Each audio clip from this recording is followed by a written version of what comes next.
And boom. Here we go. So, guys, weak acids and bases.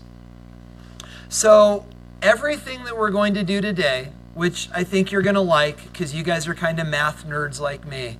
Guys, everything we're going to do today is, can I use the word predicated with you? It depends upon your understanding of why we have to treat weak acids and bases differently than strong acids and bases.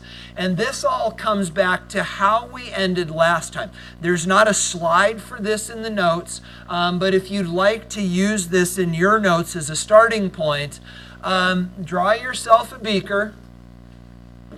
And let's do something simple and just call this 1 molar HCl. Now let's go 0.1 molar HCl. Okay, and guys, this is going to start to sound wildly familiar because this is how we ended last time, but it's a great place to pick up. So guys, if you've got 0.1 molar HCl, how much HCl do you have in that beaker? None, right? There ain't any. Why ain't there any? It's a strong acid. Consequently, it fully, completely dissociates. So what then, in fact, do we have in the beaker? Well, guys, we've got hydrogen ion and we've got chloride ion. Or, what else could you put? Hydronium ion. Who's right? Both of us. We have the freedom to do this as well. It makes a mess because then the plus sign's in the wrong place. But guys, if we do or don't think of hydrogen ion as hydronium ion is completely up to us. So for now, let's don't. So now the question is this. How much of each of these do we have? 0.1 molar. So this solution is in fact 0.1 molar in this, and it is 0.1 molar in that. So now, if we want to figure out the pH of this solution, our math goes pH is equal to the negative log of hydrogen ion, or the negative log of 0.1 molar, or that would be pH 1. Yeah? You okay? Guys, if you're not okay, now you got to ask questions, because this should be a yeah. Yeah? Yeah. All right. Well, now let's do this again. Only now let's make this, and you don't need to write this down with me. Now let's make this let's clean up. Here we go. Now let's make this 0.1 molar acetic acid. Whole different conversation, right? What's in the beaker? Yeah, everything. And the thing that's weird, guys, is most of what's in the beaker is this. We're going to find, what was the number I shared with it? Was like 95%? Yeah, 5%. I think it, and we're going to figure it out in just a minute. That's today.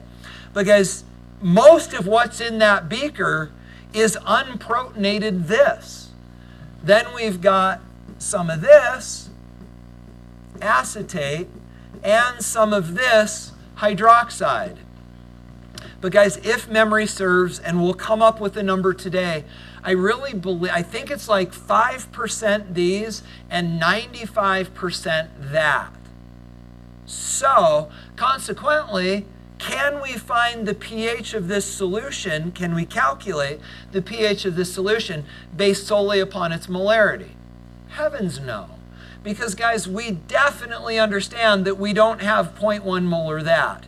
And in order to figure out pH, we need to know how much of that we got. And we don't know, so we can't do it. So what do? Icebox, right? Because guys, this is an equilibrium. Quite literally, if we put equilibrium arrows there and a plus sign there, we now have the expression, the balanced equation for the dissociation of a weak acid. And because we have that, we can then do a Kc for that, and we can figure out the concentration of hydrogen, and that will then lead us to pH. Do you see those connections? Okay, so guys, with that as sort of a starting point, that's what we're going to do today. Now, you may remember that we've already done ice boxes, right? Because we did ice boxes in the previous unit. And you may remember that it involved the quadratic formula. We're going to fix that. Yeah, this is cool. You guys are going to I don't care if you like it. I think it's cool. It's actually really neat. We're going to make the quadratic formula go away because we're smarter than that. And I'll show you how. So guys, let's do this together. Ready? Some foundational things that we need to understand about weak acids and bases. Oh, let me clean up my mess. So guys, it goes like this. So what do we know about weak acids? Well, first of all, we know that every acid is weak except for the big 7, right? That means we got a lot. So guys, what does it mean to be a weak acid? Well, weak acids, guys, because they're weak, do not completely protonate in water. So instead of completely protonating, these things, as we've discussed, reach equilibrium.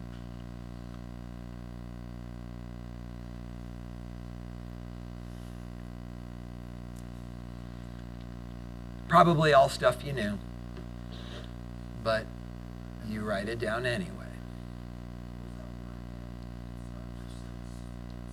Negligible. How are you using that word in this context? Okay. But and the reason that I'm concerned, Brandon, is because the thought we have relative to these is the conjugate bases of these dudes are not negligible. Is that okay? Okay.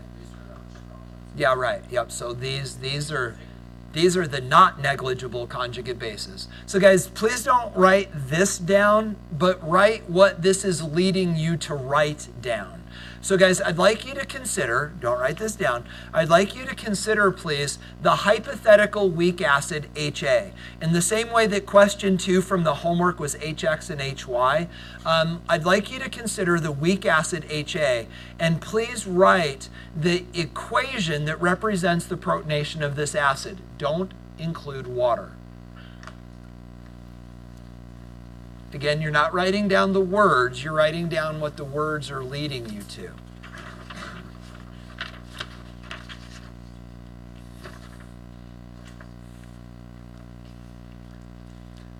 Then guys, once you've got that done, probably not surprisingly, write the Kc expression for what you just wrote. And as soon as you're done with that, I'll catch up with you and we'll do this together and talk about the nitty-gritties that are the things we really need to understand.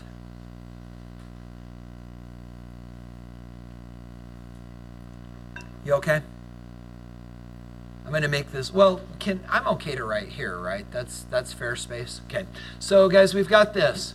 We've got weak acid HA, and that thing breaks apart into H's and into A's, hydrogen ions, and whatever A is a negative ion, getting to Brandon's point that I know wasn't Brandon's point, but we could talk. What do you know about A minus's ability to function as a base?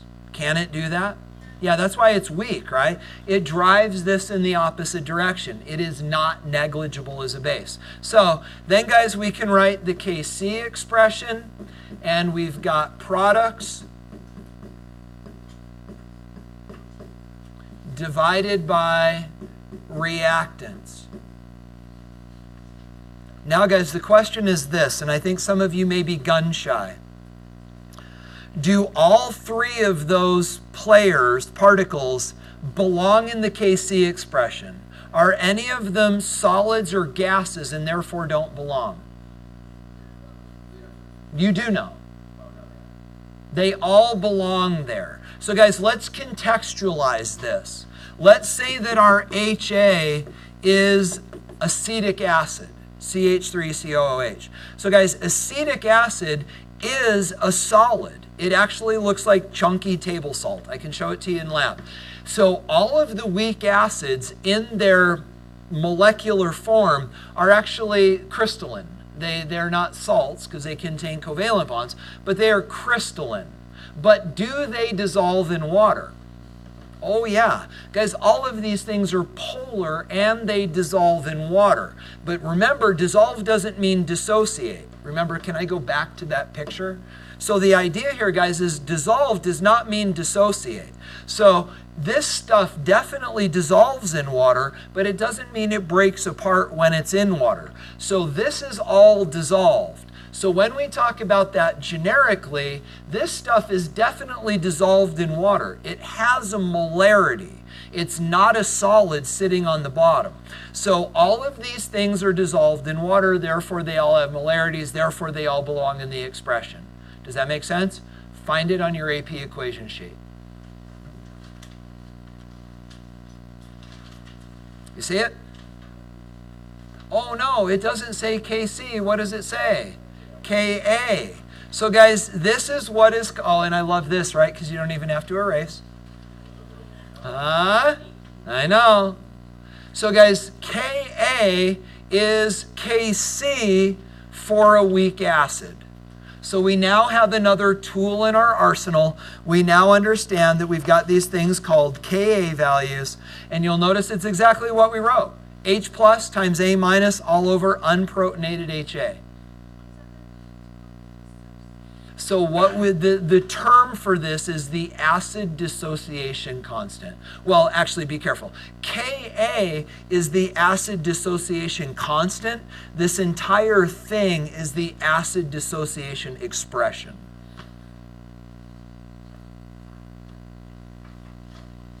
So in keeping with what Catherine was just saying, guys, we found this on our AP equation sheet, and this thing, Ka, is what is called an acid dissociation constant.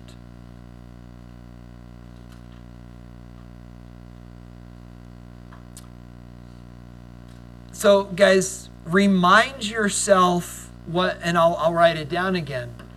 Remind yourself what this means. So Ka is defined as the concentration of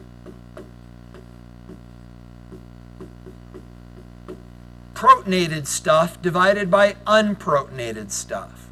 So here's the question. What information is contained in Ka? So what do you know about a weak acid if Ka is huge? It dissociates a lot. But in terms of the language that we use relative to acids, how would we describe that if it dissociates a lot? Stronger.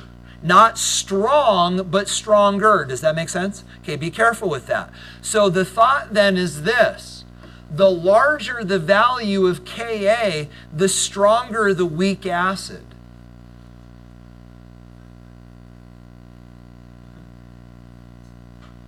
So maybe some of you are wondering then, what does big look like? If we've got a high Ka value, I mean, are we talking about millions or billions or trillions, right?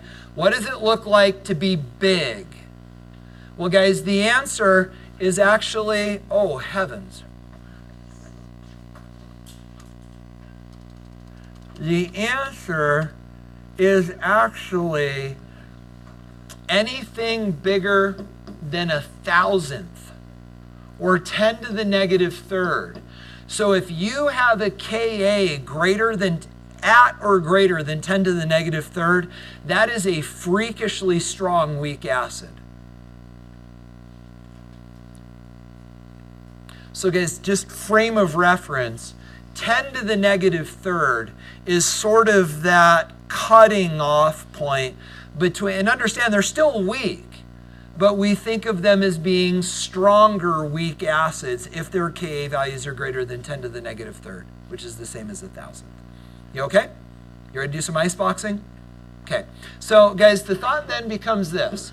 What we can do then is we can use these Ka values to then figure out, we can use these then to figure out pHs. If we can come up with Ka, we can then figure out pH and vice versa. So guys, we're going to work a couple of these and we're going to do them together. So the first thing that we're going to do is we're going to calculate Ka given the pH. So if you want to write down the sample problem, it says this. Or if nothing else, you could write down the pertinent information. Maybe that would be a better thing to do. So it says a student, you, prepares a 0.1 molar formic acid solution. For those of you that are curious, formic acid is actually ant spit. This is the acid that ants produce, fire ants, ants that bite you and it burns.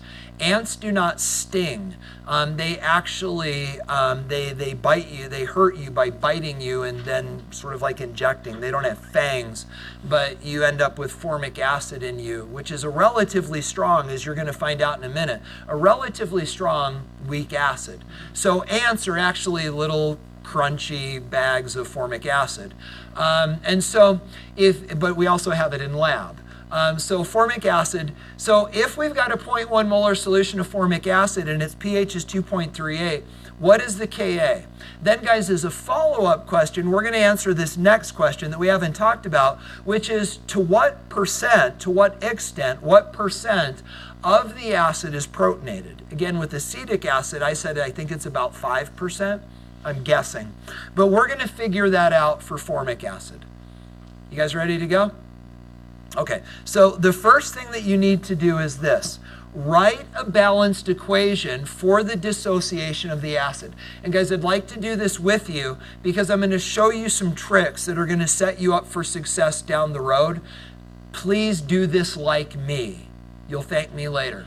So here's what we're going to do. We're going to go HCHO2. That is formic acid. Then guys, we're going to leave ourselves some space. Remember, we are ice boxing, so we're going to sort of spread out a little bit. But now guys, please get in this habit. What is this molecule going to do? Lose a hydrogen. That's what acids do, right?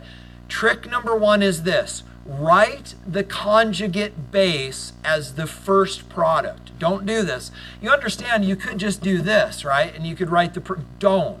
Guys, get in the habit of writing the conjugate base first. This will save your life in chapter 17. So now the question is this. Which hydrogen are we going to pull off? The one that's on the end. So guys, there's a rule in organic chemistry that says, and we call it the acidic hydrogen. The acidic hydrogen is the one that's written on the end. If you're not sure what I'm talking about, guys, consider our good friend vinegar. Which hydrogen comes off? The one on the end. So guys, if you've got a substance and if you don't know which hydrogen to remove, the answer is always the one on the end. So that would be this one. So we end up with CHO2, and then don't forget it's got a negative charge. You lose a proton, your charge becomes negative. Wait, I thought you said it was more. It is. It's that one right there. Doesn't have to be at the back end. It's just at the end. It could be first. You guys good? All right. Ice, baby. No, you didn't. I've never said that before. That's original material right there.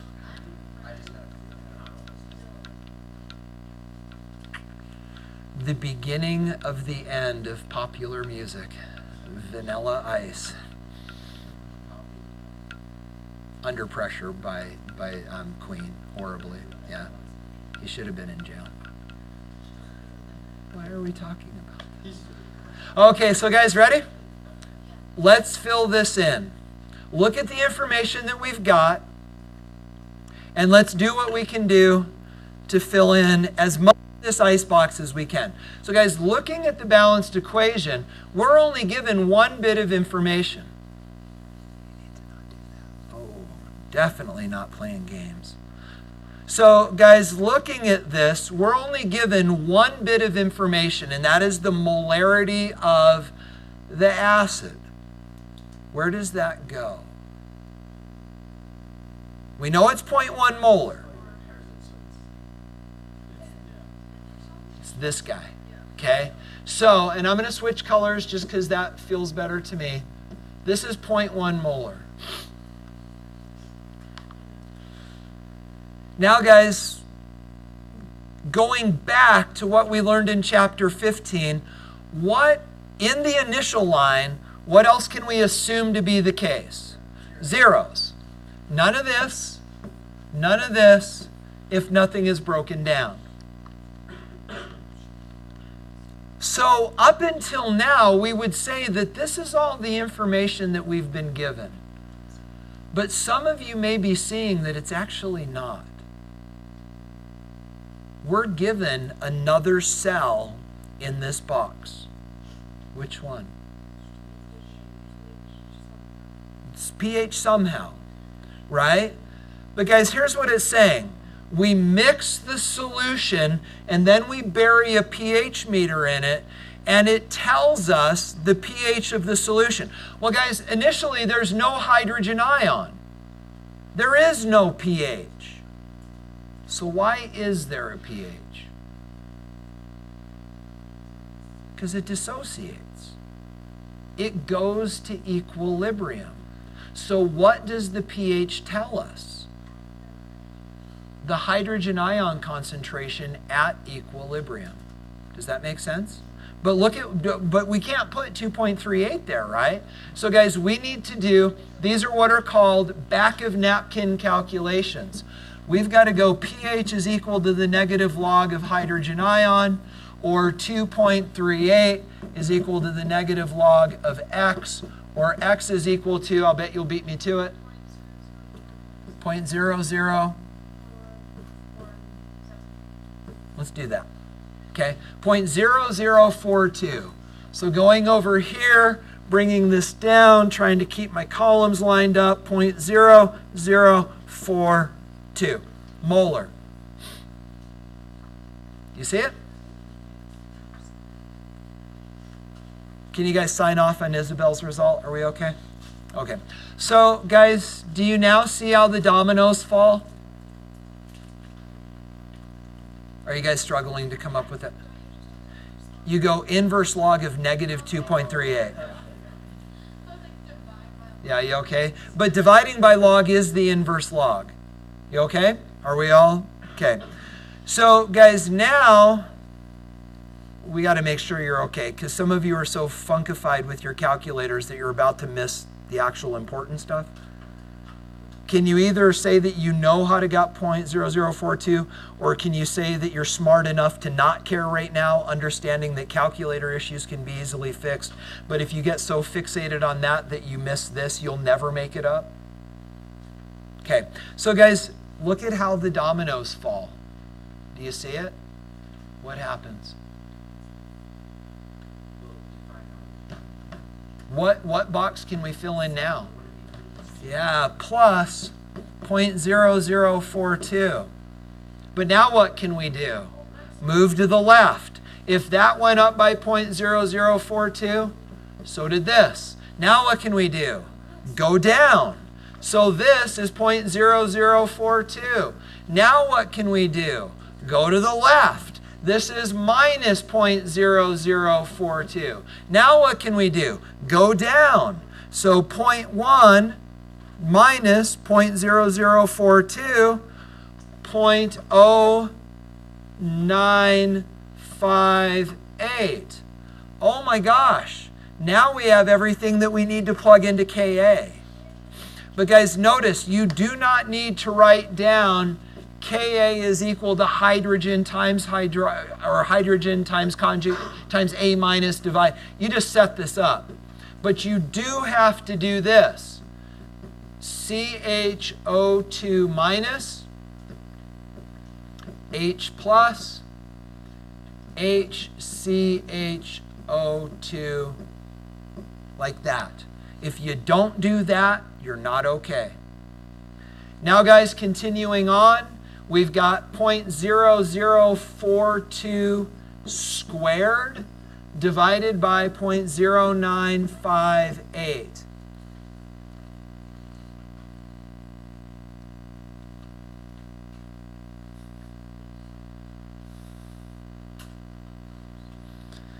And I get 1.8 times 10 to the negative 1, 2, 3, 4.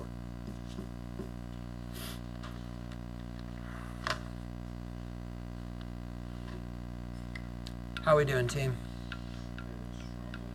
Right, and that's what I wanted to ask. So guys, what does that tell us? This is a pretty strong, weak acid. That's why it hurts so much. Not 10 to the negative third, not crazy, but still strong enough that evolution, creation, however you sort this out, for some reason ants decided this would be a good weapon. Right? So it's relatively strong. But guys, and let's just make sure, are you okay with this? The question then becomes this, and guys, don't miss this because this is brand new. We're now going to talk about an interesting new relationship, and you've got to be able to do this on the AP test, even though the equation is not on the AP equation sheet. This is a relational concept in the same way that they'll ask you to calculate percent error, and that equation's not on there either. This is something similar.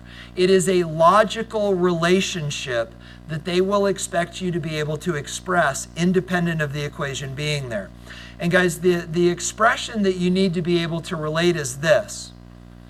This is how much hydrogen ion was created. But where did it come from? Where did it come from? Of what? This much of that. So do you see the relationship? Here's how much acid could have dissociated. All of it, right? But that would make this what? Strong acid. Here's how much of this could have dissociated. Here's how much of it did dissociate. Doesn't that sound like a ratio? And guys, there's a name for that ratio. It's called percent dissociation. And it goes like this. So percent, and we're actually going to call it percent ionization. Or you could call it percent protonation. We'll call it percent ionization. That is equal to the concentration of hydrogen ion divided by the concentration of the let me say that differently. The concentration of the original acid. How much could have broken apart and how much did? So guys, doing this math, we have 0.0042 molar divided by 0.1 molar. So 0.0042 divided by 0.1 times 100 to make it a percentage. 4.2%. Guys, this is telling me that my memory about the vinegar number is way wrong. It can't be 5%. Because vinegar is a weaker acid than formic acid. And formic acid, only 4.2% of those molecules break apart. So 95.8% of those formic acid molecules are still intact as molecules. Only 4.2% of them break apart. This is a calculation you've got to be able to do. You guys okay? You're good? You're sure? You're good? This is about to get harder. You're good. All right. So guys, if you're good with that, let's do this. Now we're going to go the other way. So guys, what is the pH of a 0.3 molar acetic acid solution? And you'll notice that parenthetically it tells us that the pH of this, the Ka of this acid is 1.8 times 10 to the negative fifth. So feel free to write this down. But what I'd like to do when you're done writing this down is I'd like to contextualize that number 1.8 times 10 to the negative fifth by referring back to the formic acid, which we've dealt with in greater detail. You guys caught up? So 1.8 times 10 to the negative fifth, is that a strong weak acid or a weaker weak acid? Relatively weaker. Our cutoff is 10 to the negative third.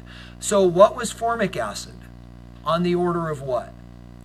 10 to the negative fourth, right? What was the Ka of that? We calculated it. What was it? 10 to the negative fourth. So whatever that number was, well, fine, let's go look. So the Ka for formic acid was 1, and these aren't all 1.8s, it just happens to be the case. But guys, the Ka for formic acid was 1.8 times 10 to the negative fourth. So if we look then at the Ka for acetic acid, it's a power of 10. It is an order of magnitude lower. So this will be a weaker weak acid than even formic acid was. You understand what we're saying? Okay. So guys, let's see how you do. Set up your icebox. Please don't go on. And guys, when I say set up, I don't mean flesh out. Write the balanced equation and write ice down the side. Please don't go beyond that.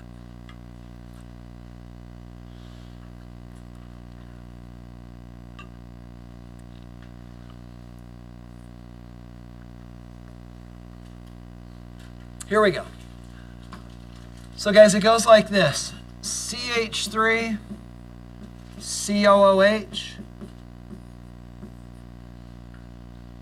Did you heed my advice? Did you put hydrogen next? Don't. Because just, I know, it doesn't matter until it matters.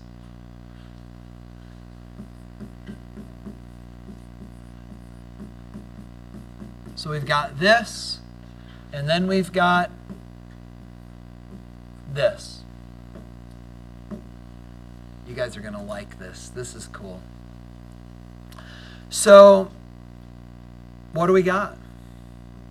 Very little, right? Where does the 0.3 go?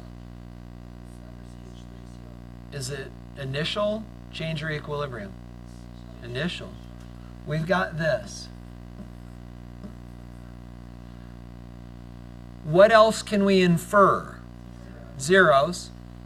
In chapter 17, not even that will be the case. Then it gets really fun. What else? Nothing. That's it. That's all we got, guys. Because we don't have the pH, we don't have any equilibrium information upon which we can let the dominoes fall. We're done. But we're not done. So what did you learn to do in chapter 15? How do we represent the changes? With X, right? So how does this fall? Well, we know that some of our acid is going to break apart. How much? We don't know. That's X. So this would be 0.30 minus X. Now, how much of these will we produce? Also X. So we get X and we get X. Now guys, before we move on, we need to talk. Because be crystal clear on this, or this is not going to be as enjoyable for you as it is for me. What does that X represent? What does that X represent? Yeah, it's changed, but what does that X represent? The amount of what? Acetic acid that does what? Breaks apart. Good, use the right word, dissociate. So guys, come together with it. This is the amount of acid that breaks apart, yes? Okay, now guys, let's keep going. So we're now ready to write our Ka. Ka is equal to CH3, COO, H, and CH3, COOH. Good? Okay. Now guys, let's have this conversation. What are we solving for? pH. Make sure you're clear. What are we solving for? pH. Try this on for size. Where in the ice box is pH represented? Which X? This X. So guys, keeping the goal in mind, that's what we're solving for. Because if we can get that, we can take the negative log of it and come up with pH, right? So that's what we're gunning for, because our task, what is the pH? We want to know pH. So now let's start solving this ice box. So Ka is given to us. So 1.8 times 10 to the negative fifth is equal to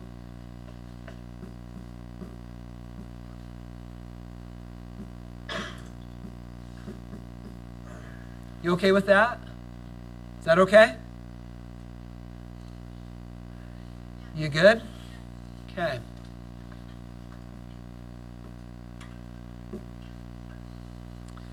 So now what? We got to solve it for x, right? Please don't write. What do we need to do next?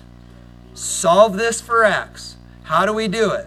Well, if you're good with your calculators, you can put this in standard, what do they call it? Standard form?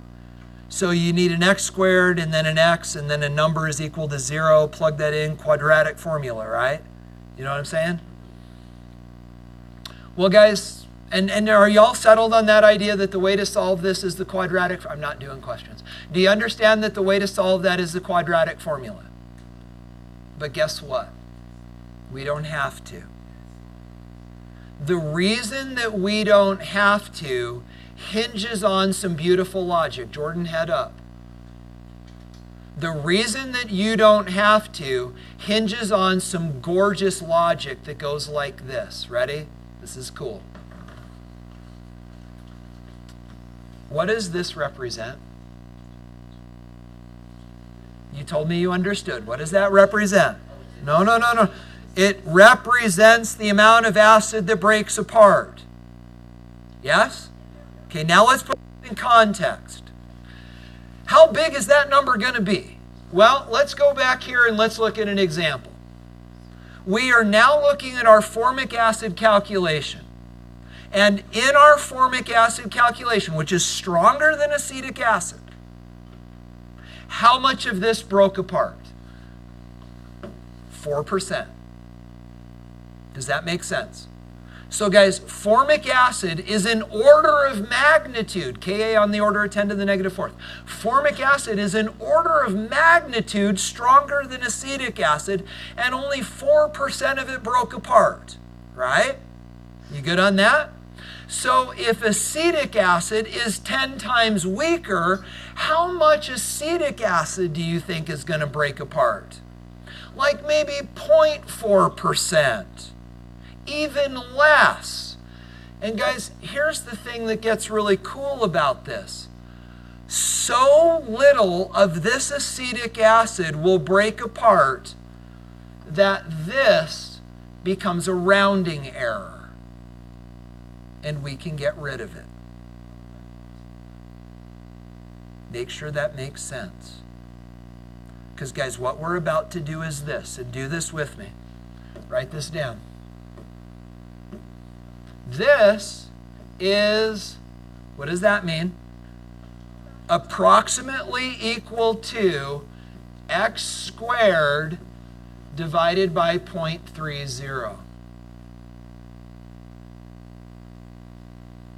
Now guys, talk to me about the logic. Why is this expression, the whole thing, why is this expression approximately equal to the expression on the right? Isabel, keep going. But why? What about the chemistry makes that true? Because if you don't understand the principle, you don't get to simplify the math. Why is it that we can get rid of the x? What is it about acetic acid that makes this okay? Do you really not see it?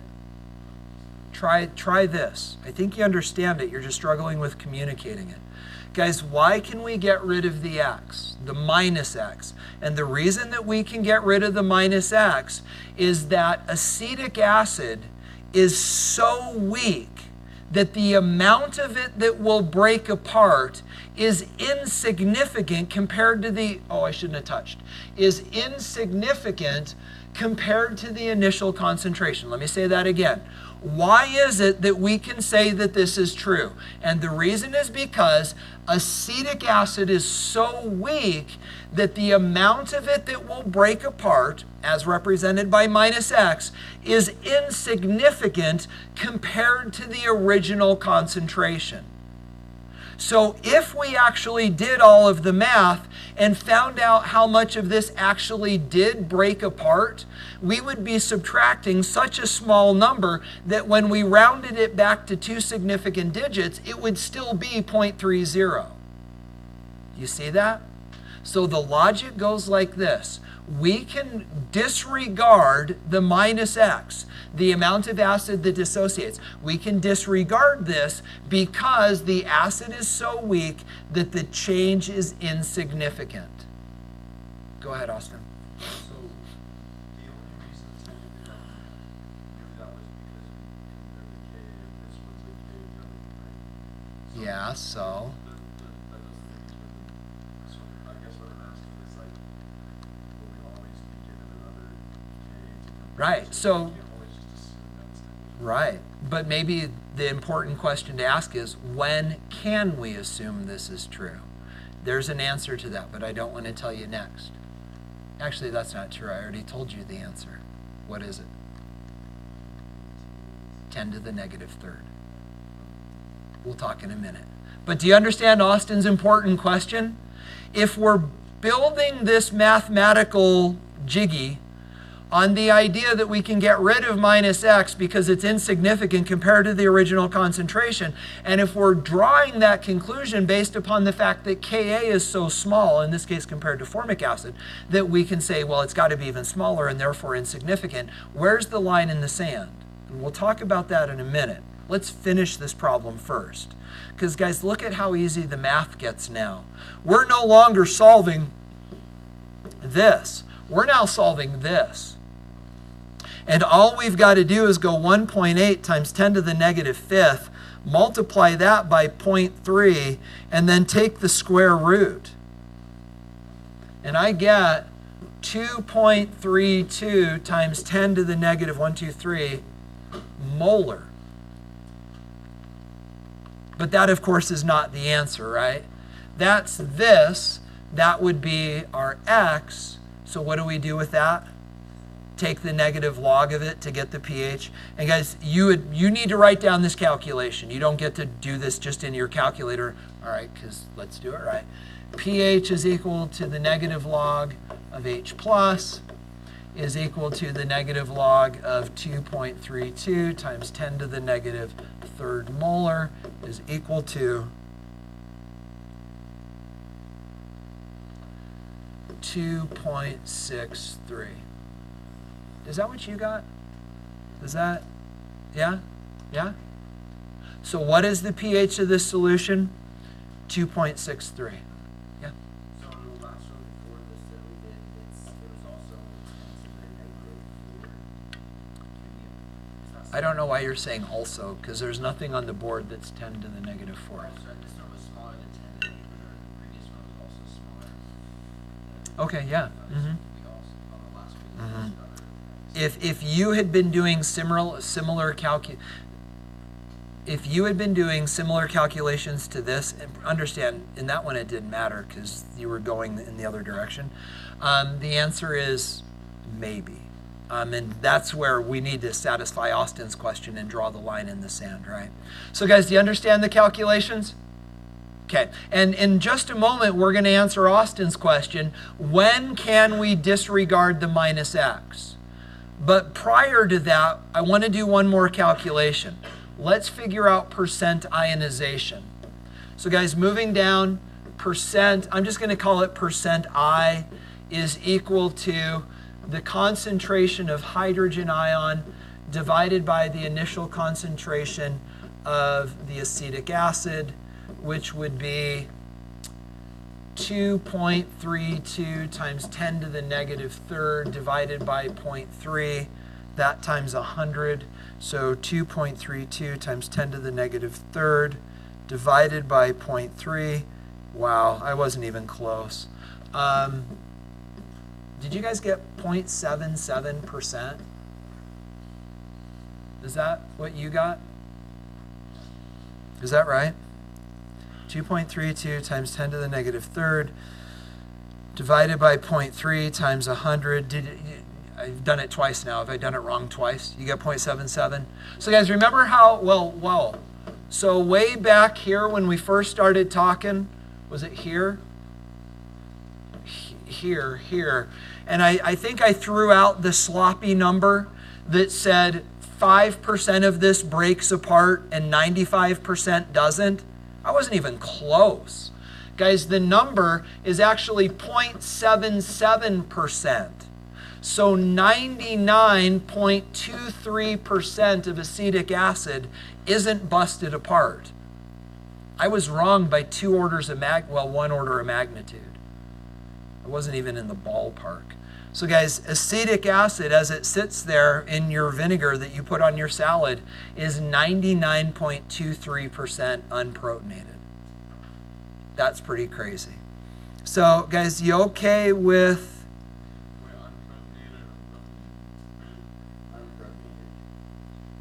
So 99% of it is unprotonated. 7.77% of it is protonated. Okay, you guys good? So now, guys, we got to talk about Austin's question. So when is it fair to get rid of the X? When is it inappropriate? Because the value for that will be large enough relative to the initial concentration that it makes an appreciable change. And guys, the generic answer is this. If an acid is less than 5% ionized, it is okay mathematically to disregard the concentration change due to protonation. So the line in the sand is 5%.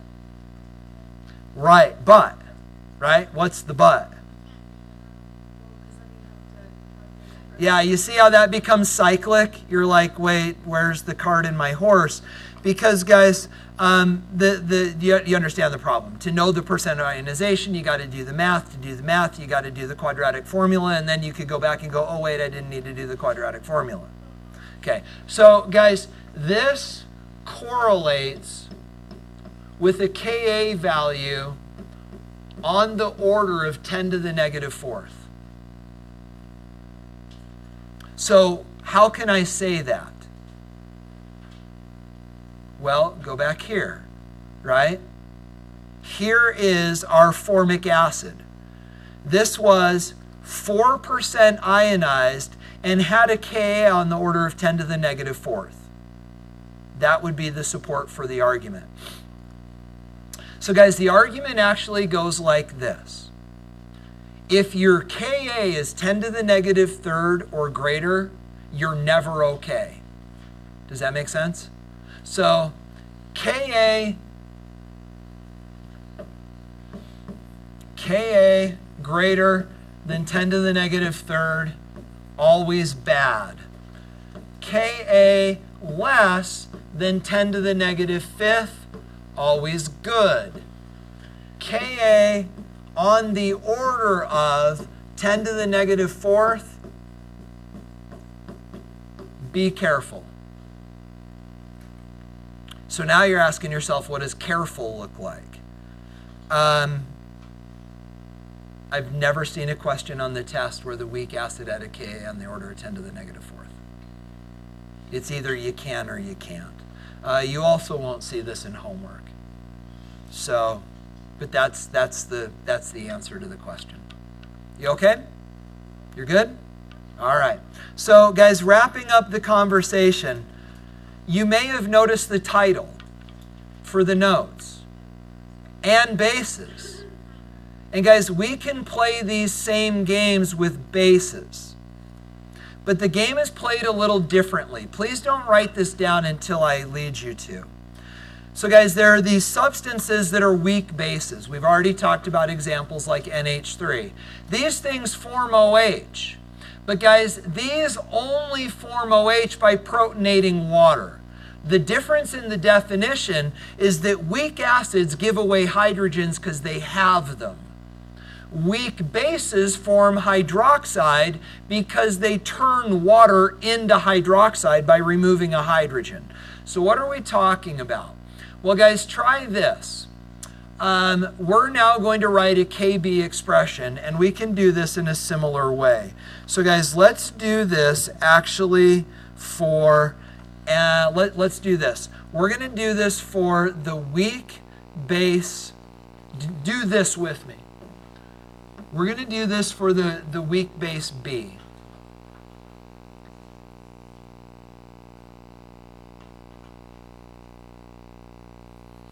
So the weak base B is going to react with water.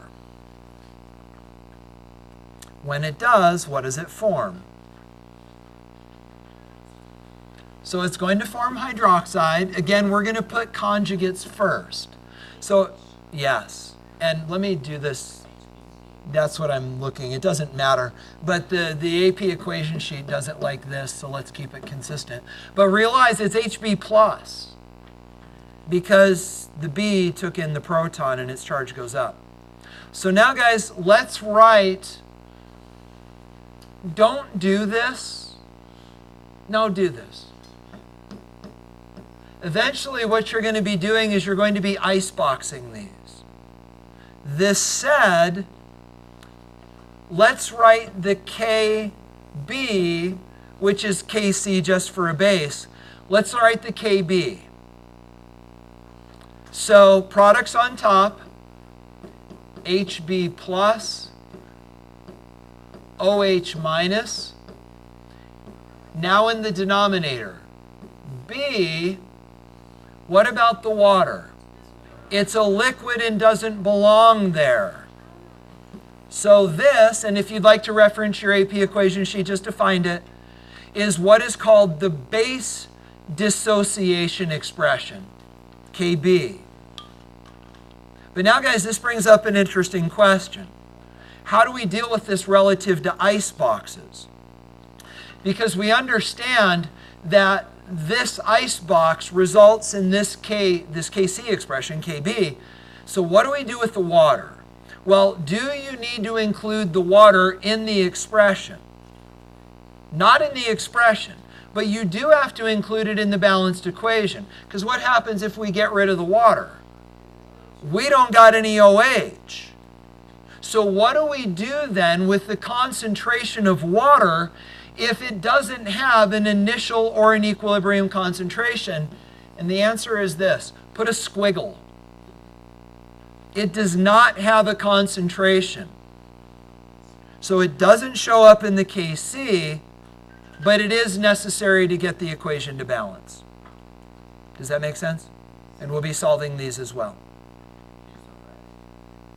You do this. Okay, so guys, with this said, now we've run into some interesting ideas. We've got this thing called KB. We've got this other critter that is called Ka. Well, guys, it turns out that there's an interesting relationship between Ka and Kb, and we're going to talk about that to wrap up our day. This will take just a second. The relationship between Ka and Kb. And guys, this stuff you probably do want to write down. Not this, but I'll tell you when. So, wait, what happened? Oh, interesting. Okay, my notes changed a little bit. So guys, it turns out that Ka for an acid and Kb for its conjugate base are related. And I'll show you what I mean. But this is the relationship. And you'll find this on your AP equation sheet. Do you see it? So what does this mean? Well, guys, let me show you what this means. Take this, for example, and I think this is worth writing down.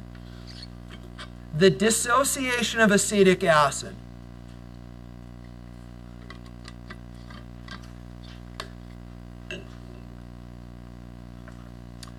So guys, play this game with me. Do you have both the things in blue written down? You're okay? Okay. So KW, right? 1 times 10 to the negative 14th. So long as temperature doesn't change, that doesn't change. We're going to treat it as a constant. Now, guys, we know the Ka value for acetic acid. We just used it in the previous problem. It's 1 times 8 times 10 to the negative 5th. Does that ring true? Remember it was given? But guys, given that value, we can now figure out the Kb for acetate ion. So we go, plug this in for Ka, 1.8 times 10 to the negative 5th. To solve for Kb, we go 1 times 10 to the negative 14th divided by 1.8 times 10 to the negative 5th. And we find out that the Kb is 5.56 times 10 to the negative 10th. That's the Kb value. Now guys, here's the important point. What is that the Kb value of? It's not the acid. This is the Kb value for the conjugate base. 20 seconds. Guys, this is the Kb value for the conjugate base. But now do you see the important implication of this? What if we found what if we did this with formic acid? So if we did this with formic acid, this was 1 times 10 to the negative 4th, right? 1.8 times 10 to the negative 4th. So what would this be?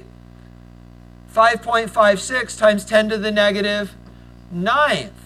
But didn't we already say that as the acid gets strong, not 9th, 11th, it goes the other way. Didn't we already say that if the acid gets stronger, the conjugate base gets weaker? And it turns out that it teeter-totters like that around Kw as well. So this equation allows you to figure out acid conjugate base relative strengths. So the Kb is not for the acid, it's for the conjugate base. You get the idea? Okay, let me give you your homework. And then guys, we'll still take a 5-minute break. We're going to meet here before we go to lab. Here you go.